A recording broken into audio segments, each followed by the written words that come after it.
திருவள்ளூரில் காட்டுப்பள்ளி பக்கத்தில் இருக்கிற ஊரில் வட மாநிலத்தவர்கள்லாம் வந்து தங்கியிருக்காங்கங்க. அங்கே வந்து திடீர்னு ஒருத்தர் இறந்துட்டார். மாடியிலேருந்து விழுந்து இறந்தப்பட்டதாக சொல்லப்படுது. அவருக்கு நியாயம் வேணும், அவருக்கு இத்தனை லட்சம் பணம் வேணும் அப்படின்னு சொல்லி அவங்க போராட்டம் நடத்தியிருக்காங்க. அப்போது அவங்க வந்து போலீஸார்கள்லாம் என்ன பண்ணியிருக்காங்கன்னா தாக்கியிருக்காங்க. அதாவது கல்லால் வட மாநிலத்தர்கள் வந்து போலீஸார்களை அடிச்சிருக்காங்க. நம்ம இன்றைக்கி இந்த வீடியோவை பற்றி தான் பார்க்க போகிறோம்.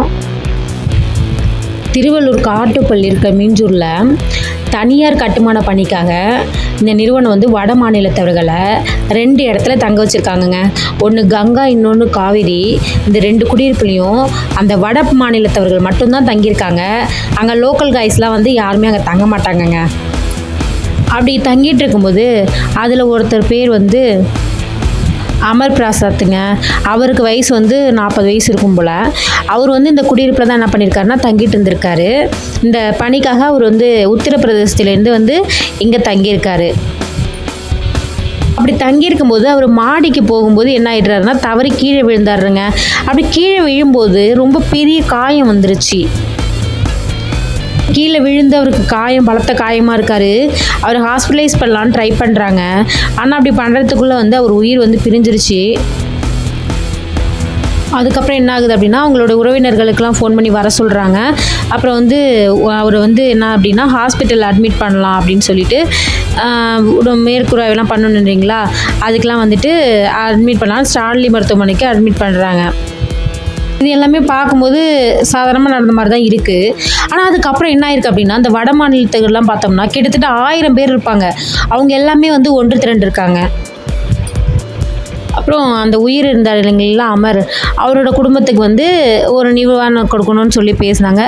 சரி, அது வந்து வேலை பார்க்க அந்த இடத்துல இறந்துட்டாரு, அது நியாயமான ஒரு கோரிக்கை மாதிரி தான் தெரிஞ்சிச்சு. ஆனால் என்ன அப்படின்னா அவர் இறந்ததில் எங்களுக்கு சந்தேகம் இருக்குது, அவர் வந்து மறுகூராய்வு பண்ணணும், இறந்தது எப்படின்னு சொல்லிட்டு பார்க்கணும் அப்படின்னு சொல்லிட்டு அது வந்து சொன்னாங்க. எல்லாமே வந்து நார்மலாக தான் இருக்குது. ஆனால் அவங்க அந்த மாதிரி பண்ணணும் அப்படின்னு சொல்லி கோரிக்கை வச்சாங்க. அவங்க வந்து இந்த மாதிரி கேட்குறாங்க அப்படின்னு சொல்லிட்டு ஸ்டேட்டு கேட்குறாங்கன்னு சொல்லிட்டு அந்த நிறுவனம் இருக்காங்க இல்லைங்களா, அது ஒரு ஃபேமஸான நிறுவனம். அந்த நிறுவனம் உங்களுக்கே தெரியும். அந்த நிறுவனத்துலேருந்து இவங்கள்ட்ட வந்து பேசலாம் அப்படின்னு சொல்லிட்டு அவங்க வராங்க. அவங்க வந்து பேசுகிறாங்க, அந்த நிறுவனக்காரர்கள் வந்து பேசுகிறாங்க. பேசிட்டு எப்போ அந்த மாதிரி அமரோட குடும்பத்துக்கு நாங்கள் வந்து 5 லட்ச ரூபா பணம் கொடுத்துட்டோம், இழப்பீடு தொகையாக கொடுத்துட்றோம். அதுக்கப்புறம் வந்துட்டு அவர் அந்த உத்தரப்பிரதேசத்துக்கு அவர் அனுப்பி வைக்கிறீங்களா ஒரு பாடியை, அதனால் அந்த செலவையும் அந்த பாடியை நாங்களே வந்து கொண்டு வந்து கொடுத்துட்றோம் எங்கள் செலவுலையே அப்படின்னு சொல்லி அவங்க சொல்கிறாங்க, அவங்க கோரிக்கையை சொல்கிறாங்க.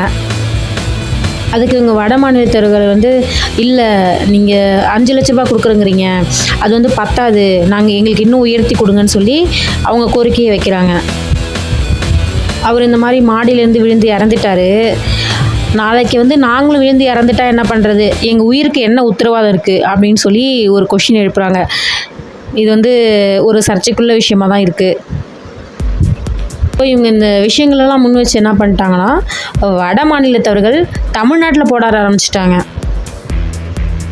காட்டுப்பள்ளியில் கிட்டத்தட்ட 100 போலீஸார்கிட்ட குவிக்கப்படுறாங்க. அதிகாரிகள்லாம் வந்து அவங்கள்ட்ட பேசினாங்க. அவங்க வந்து இறந்துட்டாங்க. அப்படி இறந்தும்போது அவங்க கம்பெனி சைட்லேருந்தும் வந்து பேசியிருக்காங்க.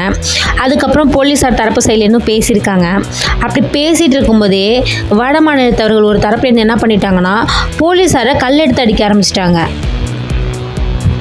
அந்த தடுப்பு வச்சு தடுப்பாங்க இல்லைங்களா, அதை வச்சுட்டு போலீஸாரவர்கள் முன்னேறுறாங்க. ஆனால் அந்த கற்களையும் அந்த தடுப்பையும் தாண்டி கற்களை வந்து போலீஸார் மேலே வீசிட்டாங்க அந்த வட மாநிலத்தவர்கள். அப்படி கற்கள் வீசினதில் ஆய்வாளர்களுக்கெல்லாம் அந்த காவல்துறை அதிகாரிக்கெல்லாம் என்னாச்சு அப்படின்னா காயம் ஏற்பட ஆரம்பிச்சிருச்சு.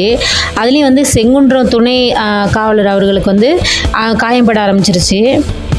அதுக்கப்புறம் சரி, இதுக்கு மேலே இதை விட்டால் சரியாக வராது அப்படின்னு சொல்லிட்டு என்ன பண்ணுறாங்க அப்படின்னா தடியடி போலீஸை நடத்த ஆரம்பிக்கிறாங்க. அதுக்கப்புறம் வந்து கண்ணீர் புகை கொண்டு வீசுகிறாங்க அந்த இடத்துல. அவங்க வேலைக்கு போயிட்டு வருவாருங்களா பஸ்ஸு, அதெல்லாம் வந்து அடைச்சி சுத்தமாக உடச்சிட்டாங்க. இந்த அடித்தடி நண்டில் சுத்தமாக உடஞ்சிருச்சு. அதுக்கப்புறம் போலீஸார் சைட்லேருந்து வந்து அவங்களை எப்படியாவது இந்த குடியிருப்பில் உள்ளே இருப்பாங்க இல்லைங்களா, அங்கே எப்படியாவது அனுப்பி வச்சிடலாம் அப்படின்னு சொல்லி ரொம்ப போராடுறாங்க. ஏன்னா அவங்களும் வந்து கூலிக்காக தான், உழைக்கிறதுக்கு தான் சம்பாதிக்க வந்திருக்காங்க. அவங்க மேலே கேஸ் போட்டு என்ன பண்ண போகிறோம் அப்படின்னு சொல்லிட்டு குடியிருப்புக்குள்ளே அனுப்பிடலாம் அப்படின்னு தான் சொல்லி போலீஸார் சைட்லேருந்து முயற்சிக்கிறாங்க. ஆனால் அதில் வந்து பெரும்பாலான அவர்கள் வடமாநிலத்தவர்கள்லாம் குடியிருப்புள்ள போயிட்டாங்க. அதில் வந்து கொஞ்சம் பேர் என்ன பண்ணியிருக்காங்கன்னா திரும்பவும் கல் எடுத்து வீசியிருக்காங்க. அதில் ஒரு 110 பேர்கிட்ட விசாரணை நடத்தியிருக்காங்க. அப்படி விசாரணை நடத்தினதில் 29 பேர் மட்டும் இது வரைக்கும் இப்போ கைது செஞ்சுருக்காங்க. இந்த 29 பேரையும் 15 நாள் வந்து சிறையில் அடைச்சிருக்காங்க. இப்போதைக்கு சிறையில் அடைக்கப்பட்டிருக்காங்க. இந்த கேஸ் வந்து இதோட முடியுமா, இல்லை இன்னும் நிறைய பேர் இதில் இன்வால்வ் ஆகுவாங்களா அப்படின்னு போக தான் தெரியும். அப்புறம் என்ன ஆயிருக்கு அப்படின்னா, ஒரு சிலரை வந்து அந்த சிறைக்குள்ளே அடைச்சிருக்காங்க. அப்புறம் மற்றவங்களாம் குடியிருப்புக்குள்ளே போயிருக்காங்க. அப்புறம் இந்த தடியடி அந்த இதெல்லாம் நடந்துச்சுல, அந்த கற்கள் எடுத்து அவங்க தானே வீசினாங்க. அப்படி வீசின அவங்களுக்கே வந்து காயம்பட்டிருக்கு இல்லைங்களா, அந்த தடியடி நடத்தினதில். அதில் வந்து போலீஸார் சைட்லேருந்து வந்து ஆம்புலன்ஸை வர சொல்லி ஏற்றி அவங்கள வந்து ட்ரீட்மெண்ட்டுக்கு அனுப்பியிருக்காங்க. இந்த இடமே பார்த்தோன்னா கொஞ்சம் நேரத்தில் ஒரு கலவர இடமா மாதிரி தான் இருந்துச்சு. இது மாதிரி நடக்கிறது ஒன்றும் ஃபஸ்ட் டைம் இல்லைங்க. இதுக்கு முன்னாடி அம்பத்தூரில் வந்து ஒரு போலீஸர் வந்து அடித்து துரத்துனாங்க. அந்த மாதிரிலாம் நடந்திருக்கு. இப்போ வட மாநிலத்தின் சைட்லேருந்து வந்தாங்கன்னா அவங்களோட பின்னணி என்ன அப்படின்னு தெரிஞ்சுக்கிட்டு தான் வந்து வேலையில் அமர்த்தணும். ஏன்னா வந்து அது வந்து நமக்கே வந்து ஆபத்தாயிடக்கூடாது இல்லைங்களா. அதனால் அதை பார்த்து வந்து ஆராய்ச்சி பண்ணி பண்ணுறது நல்லது. இதை பற்றின உங்களோட கருத்து என்னென்னு மறக்காமல் கமெண்ட் பண்ணுங்கள். தேங்க்யூ ஃபார் வாட்சிங் மை சேனல்.